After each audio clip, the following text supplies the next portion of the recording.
Hello hello ಹಾ hello hello ಹೇಗಿದ್ದೀರಾ? ಹಾ ಚೆನ್ನಾಗಿದ್ದೀರಾ? ಹಲೋ ನಾನು ಯಾರು ಅಂತ ಗೊತ್ತಾಯ್ತಾ? ಯಾರು? ಎಷ್ಟು ದಿವಸ ಆಯ್ತು ಫೋನೇ ಮಾಡಿಲ್ಲ. ಹಾ ನಮ್ನೆಲ್ಲ ಮರ್ತಿರ್ತೀರಲ್ವಾ? ಇಲ್ಲಿರೋವಾಗ ಮಾತ್ರ ಯೋಚನೆ ನಿಮ್ಗೆ, ಇಲ್ಲಿಂದ ಬಿಟ್ಟು ಹೋದ್ಮೇಲೆ ಯಾರು ಯೋಚನೆ ಇರಲ್ಲ ಅಲ್ವಾ? ಹಲೋ ಗೊತ್ತಾಗಿಲ್ವಾ ಯಾರು ಅಂತ ಇನ್ನು? ಇಲ್ಲ. ಹಲೋ ಹಲೋ ಯಾರು? ಯಾರು ಅಂತ ಗೊತ್ತಾಗಿಲ್ವಾ? ಇಲ್ಲ. ಏನ್ರಿ ನೀವು ಅಷ್ಟು ಬೇಗ ಮರ್ತ್ಬಿಟ್ಟಿರ್ತೀರಾ ಎಲ್ಲರನ್ನ? ನೀವು ಯಾರೇನ?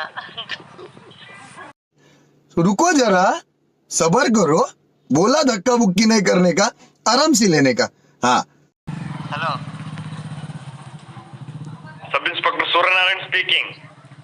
ಹಲೋ ಈಗ ಕೆಳಗೆ 5 ನಿಮಿಷದ ಕೆಳಗೆ ನಿಮ್ಗೆ ಯಾರು ಫೋನ್ ಮಾಡಿದ್ರೇನ್ರಿ ಹುಡುಗಿ? ಹಾ ಯಾರದು? ಹಾ ಯಾರೇನ ಅದು? ಮತ್ತೆ ಆ ಹುಡುಗಿ ಸೂಸೈಡ್ ಮಾಡ್ಕೊಂಡಿದ್ದಾಳೆ. ನಿಮ್ ನಂಬರ್ ಬರ್ದಿಟ್ಟು